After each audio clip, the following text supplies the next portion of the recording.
Welcome back to the Brutally Honest podcast. And today I want to talk about things in pop culture and like social media. One thing I need to talk about on social media is Camila, the OF girl. Okay, so for those of you who don't know, she's this girl who's like taken over all of social media. She's taken over Snapchat, YouTube, especially TikTok, Instagram, and she does OF. She started, I think, about like a year or so ago. I don't remember, but I remember when I first saw her clips on my TikTok For You page, and it was podcast clips where she had that like angle, that angle, like recording her from a weird angle, and that started to blow her up, and people started to like comment hate and be like, oh my gosh, like what's wrong with you, da da da, like you usually would if you saw someone like posting a podcast from that angle. And what Camila did when she noticed that this angle that she films this podcast from gets a lot of attention, she railed it in, bro, and she kept going. Not railed it in, but she blasted it out. That's what I mean. She blasted it. She multiplied videos doing that angle, and not just that, she was doing those videos, and then she started talking about things in her life and who she is. So she found a concept that makes people get going on social media, makes people comment, whether it's like hateful comments or not. She found a concept that got people viewing her stuff, and from that concept, she didn't like simmer down and be like, oh, I'm sorry, or like stop doing the angle. She kept doing the angle, and then she started talking about her life, and then from there she started talking about drama, and she just got people hooked on her. I find Camila the most brilliant person ever, and I like look up to her as a content creator, not an OF creator. Oh my god.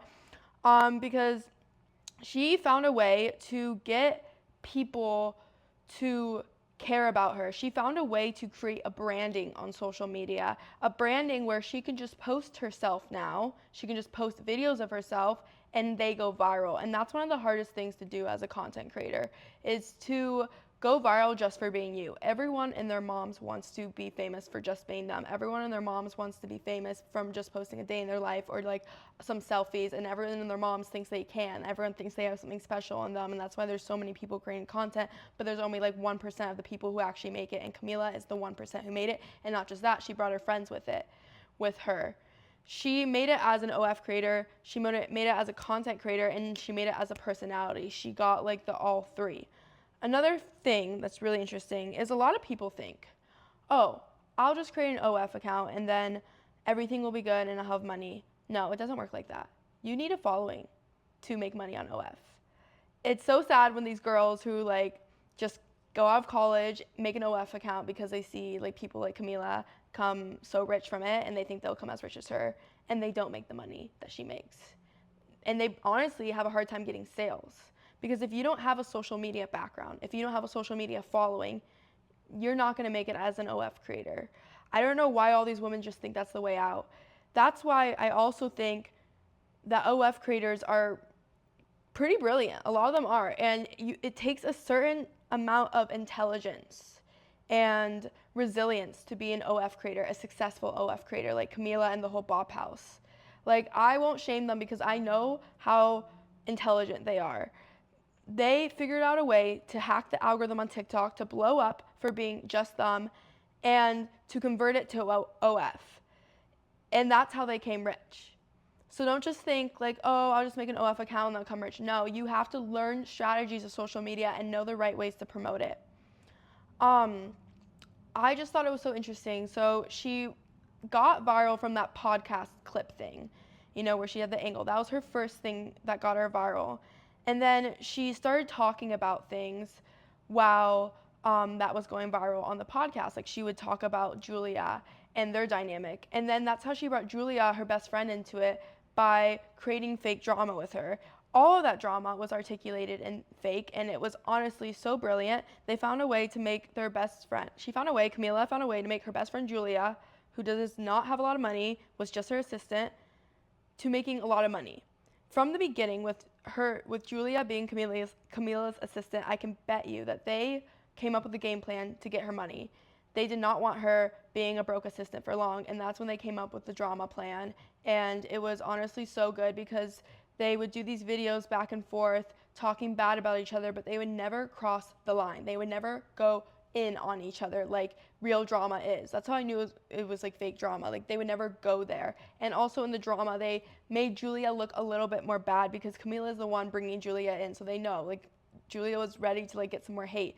These type of people who are able to create drama, fake drama online and get views and able to improve their company through this fake drama, I would say are masterminds. It takes a lot going into that. Like to create fake drama, I would assume it takes a lot to make sure that they don't slip up and show that they're acting, to make sure the storyline is like legit, to make sure no one catches them out together. Like they had to mastermind the ish out of that, and they did it. And then Julia blew up on OF, and now she does well with them. And then they started the Bop House, and now they like to troll, and like she does all these little smart hacking things with the algorithm. Like she's finding ways to always stay relevant. She'll always talk about anyone that like she has interactions with because she knows the game. I realized with social media, when you get to the point of success, like when you're like Camila's level, you don't give a freak what people think about you. You do not care if you have hate. You don't care if you have enemies. You're just so hyper focused on the success, and you'll do whatever it takes to get you there. And in fact, it creates this own world that you live in, where in a sense, you are above everyone else because you know how to manipulate everyone else, you know what everyone else is thinking, and you can post whatever about yourself and not care what anyone else thinks. You can post something knowing it will get you so much hate, but you're doing it because it's going to get you a lot of money and views. So they are at this place right now with their success where they can just live life however they want to live and not care what anyone thinks. They can create any narrative for you guys to eat up, and you guys will eat it up, and they can succeed off that narrative. It's like they found a way to make the world their playfield. And you can get to that point of content. It's interesting how it does that, where you can get so successful where you're just like, you don't give a crap about hate. In fact, the hate fuels you. Like any hate you get fueled off it, and you want to make more videos off it. That's like when you're top 1% of influencers, because there's a lot of people who get hate, but they have something going for them, and that's what they're getting hate for, and they stop what they had going for them. They stop the video concept they had going for them because of the hate. Camila and Julia and the Bop House are so above all of that they are the top 1% because of that, because they won't stop at what anyone has to say about them. I've actually studied Camila a lot, if you can't tell, and I know about her like inner circle. Fun fact, my brother, he has like over 10 million on all platforms, and my other brother does too. So we study them a lot. And I would study Jack Doherty before he came Jack Doherty, like in the way he is, like he's really hated. He was also really brilliant. While he does some really messed up things with OF girls, he had a really brilliant strategy. So he had an agency, has an agency with OF girls, and he would make content on his For You page, on his TikTok page, doing interviews with them. And these OF girls would go to public places, and they would be like, I have $5, what can you trade for this? Or like he would produce these videos that he knows goes viral, like interview videos. Like that was a very fast-paced way to go viral. And he would have the OF girls go in the viral concepts and make these videos. And like one of the concepts they would do is they would like interview random people, and they would ask, would you buy my OF? Or like rate me on a scale from 1 to 10. Like they would ask like thirst trap questions in the beginning, like 3 red flags in a girl's bedroom, all this, and they look hot and they wear like spandex, and then they like end it with like, go to my OF. So that was his strategy in the beginning, and that really took off. And he had like this house full of like OF girls. This is like my perception of it. I don't know for sure. And Camila was one of those OF girls that was like under his agency. I don't think they talk about any of this publicly. And so in the beginning, like Camila has been on that freaking grind, and she has learned about how to become successful with content through Jack Doherty and like his whole community. And I know her boyfriend, Owen, like he also knows all of that stuff. They probably were all in the same hub. And when you go that route in the beginning, like the strategic social media route, you don't know how to make niche specific content. You know how to make general content that gets over 5 million views. You don't know how to make content that can just sit at 20K views. So that was their game, is like learning how to make general content that goes out to everyone. And so Camila had an opportunity first with the Beast Games. Oh my gosh, I cannot speak right. Mr. Beast's YouTube video, when she got recognized for being like the pretty OF girl. So then she like jumped on that, made multiples of content on that. And then she was doing the podcasting with Jack Doherty, and they were asking like thirsty like type of things in the podcast because they know that gets clicks.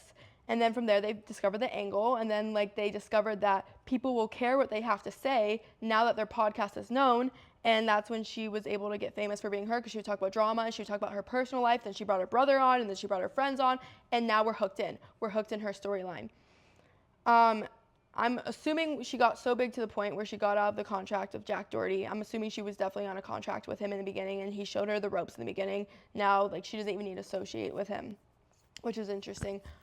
But yeah, that whole OF game is really a fascinating one. I know more so about their social media route, like how they blew up on social media. I haven't even looked into her OF. I do not want to get that. But I'm assuming there's like a whole other world there too, where like they have a game to getting viral on OF now, like certain type of nude photos that go viral on OF. Like they really learned the game. I learned the game of like the OF community from Snapchat, because I would post Snapchats like of me, my bikini and stuff, and that would go viral. And I don't do OF or any like explicit content, but I was going viral alongside the girls like Sophie Rain and like Camila. Well, Camila at the time, she wasn't really upping on Snapchat when I was upping, but Sophie Rain definitely, and like her friend group was there. Like I was, getting like 60 million views in like the last 28 days on my like pin stories, and like she was up there with me. I could just tell. And I gotta study them and like things they did to stay relevant. And like one thing I noticed, like a trend that they would do, was like dress up in like Superman costumes, like Spider-Man costumes and stuff. So I did like Snapchats of me in a Spider-Man costume. I never went the explicit route, but I copied things they did. And one thing I found out about was hot tubs. Like, okay, posting by a hot tub goes viral on Snapchat, and I blew up from that. That was my discovery. And then I noticed people like them were doing stuff in like hot tubs. So we all like feed off each other in a sense, like this like little like girl community. And they just are so locked in, where like now that they're at the point where they can create the trends with things.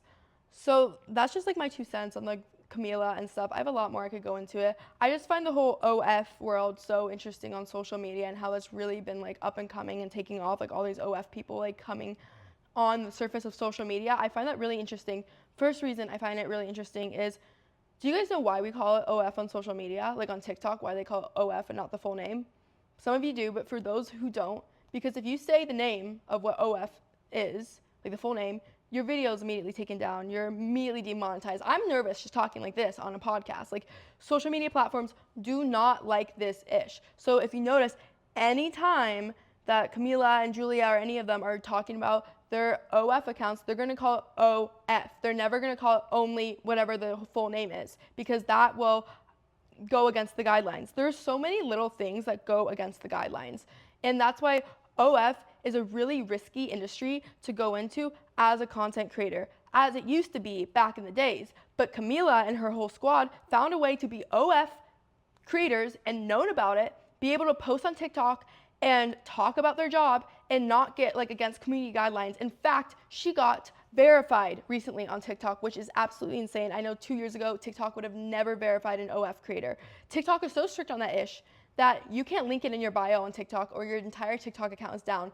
That's why they need to go, that's why they say go to my Instagram, because that's the one place you can link it on your Instagram. And not just that, on Instagram, you can't directly link it on your Instagram. You have to put it in a link tree. Like, you have to go around loops and holes to get people to your OF. So the fact that they found a way to go famous for being OF creators, and I think they literally broke something in the guidelines where like TikTok is more chill on it, because they're getting so big and they're creating so much drama that TikTok couldn't do much about it, even if they are OF girls. So yeah, that OF industry, absolutely insane. I just hope that people aren't seeing these girls and thinking like, I could start an OF like and become famous like them. No, you can't. They're freaking brilliant. Like, you need to, if you're gonna put all the effort in to like coming famous like them for their OFs, like if you're gonna put all the effort in and coming like a successful OF creator like Camila, you might as well just become a content creator, because that effort you're gonna have to put in is like the same as content creation, because now you can't just post, say you have an OF and it takes off. No, like you need to figure out how to promote the OF and how to have it go viral. And just do content. Like, I do content. I do bikini photos on Snapchat and they go viral, but I never would ever go the explicit route. But yeah, I also want to say, like, no shame to OF community. I think they just play the freaking game and they're just playing it right. So how can you ever hate anything they do?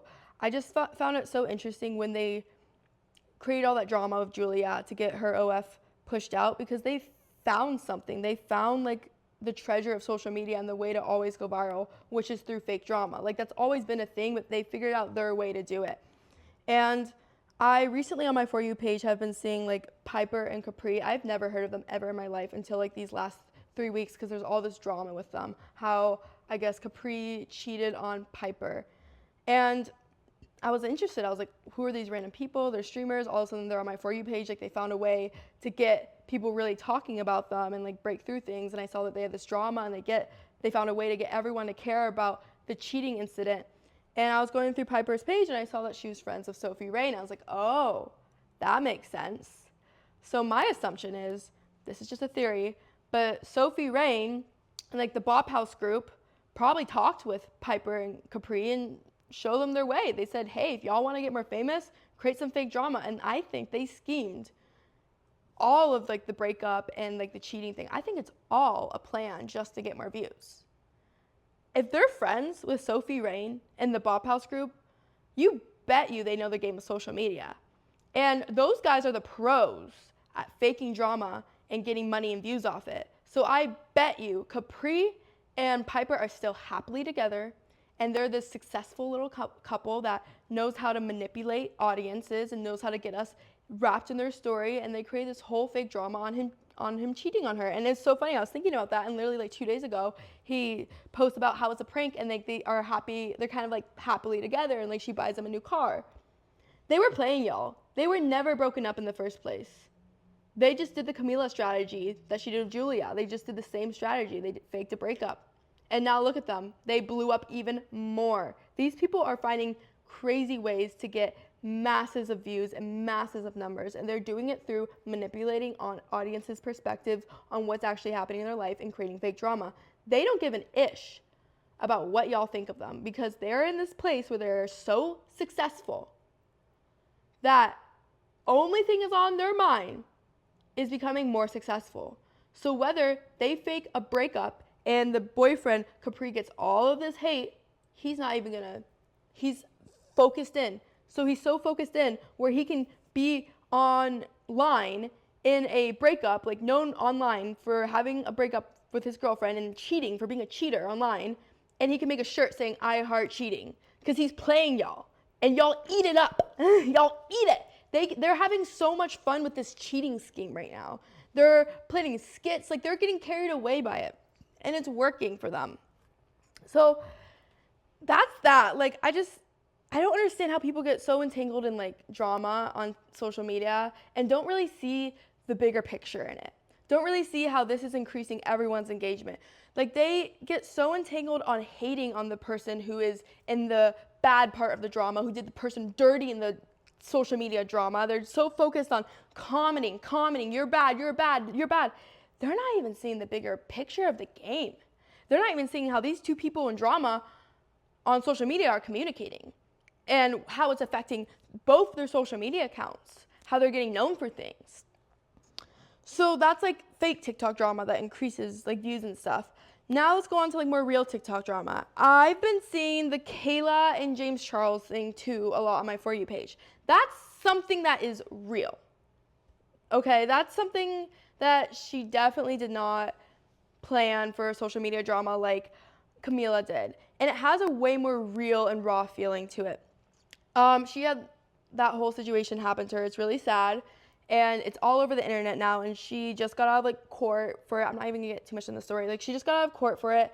And now that she got out of court, like she won the trial, she has to come to social media and she has to address things and put things into play, because I'm pretty sure she was just taking like a hiatus from everything while she was figuring that out. And while she was taking that hiatus and not coming forth on anything, everyone was speculating and already trying to figure out what happened. Like, they figured out James Charles doing her dirty. They figured out all this stuff. So now that everyone figured everything out, Kayla has to be the one to like approach the situation and like say like what's wrong and what's right. And I just saw her like 3-part series where she was really exposing James Charles. Like he does not seem like the best person, like, and how he literally like wanted to get with her ex-boyfriend after she literally said that like he did bad things to her. That was crazy. Um so it's just interesting, like they're in a real life situation and how they have to also bring it to the internet. That's like another aspect I like to think about too, even with real drama, where like we're seeing this one side of it. We're seeing how, okay, well, she's just kind of like telling us how it is and all of that, but we're not seeing the other side of it, where she's choosing to now release messages and stuff that she's kept a secret. Because like in social media, when you're an influencer, you're in the influencer community, we all have like kind of like a trust and agreement with each other, where like we know like things we message each other, we're not gonna like post online, we're not gonna go on like saying things that someone's talked to us privately, like who's an influencer. If you're an influencer, you're an influencer and you're friends. We're not gonna go to social media and tell social media about them if they don't know about it. But if you get to a point like Kayla, where you have no choice but to come forth with all the things she knows, it's interesting how she's actually going about it in such a respectful and responsible way when she still needs to tell the full truth. Like it's about time where she has to release the like text between her and James. Like I can't believe she held on to those for such a long time. It shows that like she really is someone who you can trust into the creator community. Like she literally had James Charles like hitting on her boy, like her ex-boyfriend, and like did not say something about it for the longest time until it was needed. Like there's so much other little factors and drama and situations that happen on the side until it's taken into social media. And that's what people just don't understand too, is like this is their real drama and this is their actual life. And she has to like still figure out ways to like tiptoe around it, like what can I say and what can't I say. Like that's still a thing. I'm sure she's at a point where she's just saying it all, but it still is going to come back to you some way in your professional life. Like now that this drama was public, maybe she has mutuals of James, and like you just don't know what's really going on in their world. I'm just surprised that James Charles is just still posting. It really shows that like he is really like, what is the word? Like he's just not there with any of the reality of like what's happening. He kind of went the Camila route where like Camila does not care and she'll just post whatever even though she gets hate and she plays with the hate. He's doing that, but it's at a point where he should not be doing that. Like he's like ignoring really the reality of the situation and the hate and still just moving forward as an influencer. Because usually that's what you do, like Camila, like you make all this fake drama and you move forward as an influencer. But her drama is fake and she has a hold of it. He doesn't have a hold on to this situation. This is real. This is things that he actually really did. So when you're so in the social media world and you're in your own little world where you just are thinking money, views, I just need to keep posting, and you get numb to hate, and in fact you play with the hate to get more views, when you're in that mindset and when you're in that world, it can kind of affect when you need to stop and when you can keep going. It really affects your perception on reality and your grip on reality. You can get so sucked in, and that's what I think has happened with him, is he's gotten so sucked into social media, he's gotten so sucked into this hate that he's built this completely like protection, like delusional world around him where he doesn't know when to stop. Like he'll still post little TikToks dancing, and that's when you like need to come down to earth and take a break from social media. Like when you're actually canceled and you're actually doing things wrong. Like there's canceled, like Camila canceled, like making fake drama canceled, and then there's canceled, and that's the line you never want to mess with. It's like the canceled for like bad stuff that like is really bad on you. It's not canceled for friendship drama or anything like that.